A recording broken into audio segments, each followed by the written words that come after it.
Everyone goes through problems in their relationship, but unless you learn to address them and resolve them, your relationship can fall into pieces. For those who are married or have been with their partner for a long period of time, you will experience moments in your life where things get dull. It happens to everyone, and oftentimes sooner rather than later. It is important to stay spontaneous. You probably have heard this before, but it is very true. Life can sometimes fall into routines. You wake up, go to work, come home, eat, watch television, and go to bed. Instead of doing the same thing every day, try to make little plans every couple of days and 2 weekends out of the month to start. No one has the imagination to come up with something every weekend, let alone every day. You can buy your loved one something, or surprise them by taking them out somewhere. Be sure that you have a reservation if you are taking them to a restaurant. You do not want to be disappointed by a long wait or lack of tables. This will also show your partner that you planned this with them in mind. Little getaways are always nice for long-term relationships. Dealing with the hustle and bustle of the city or work can get tiring. What better way to cool their nerves than to take them away for a weekend, a day, or even an afternoon? Make sure the place you take them is somewhere romantic, and the two of you can have time alone to focus on one another. Many people cannot understand that living with someone and seeing them every day can have a result of a partner becoming lonely.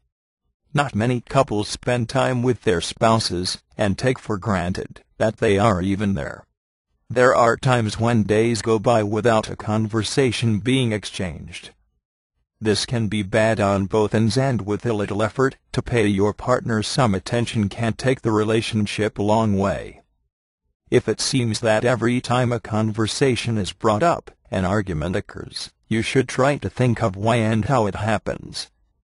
Sometimes you can be provoking one without noticing or caring, like consistently criticizing them, or nitpicking what they do, or say. If you see that it is you, then try to work on listening, thinking, and then speaking. Try to foresee what will happen if you do this, or say that. Only you know your partner best, so use it to your advantage.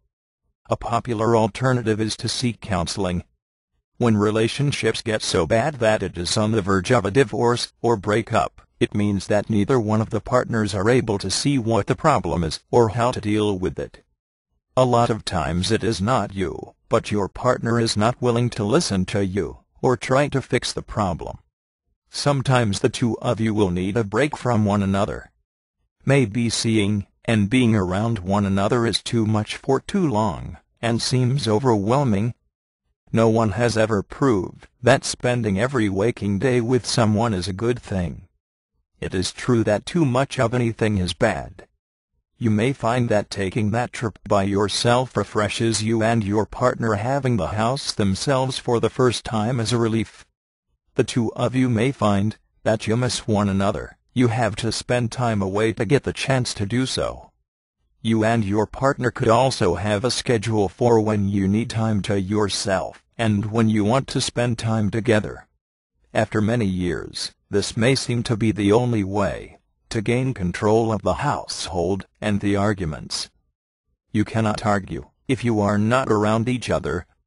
If you have ever had a best friend when you were young, did you notice how when you spend the summer together, and you might fight a lot more than when you were in school? It is because you spend too much time together and need space to be yourselves without getting criticized or annoyed. This is the same with couples. It is unhealthy to be around someone too much. I have heard this from a master, and it makes a deep impact on me. This is what the master said. Have you noticed or realized that whenever there is a problem, you are always there? If you and your partner are having problems with your relationship, try to assess the problem and see if the two of you can sit down and have a heart-to-heart without interrupting one another. If this does not seem to work, get counseling. Your relationship is an investment of your time, so make the most of it. Discover how you can mend your broken heart or broken relationships. You can wake your lover and open their eyes to see the loving, caring, best you.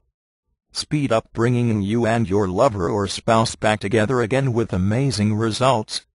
For more details, check out retrievealover.com.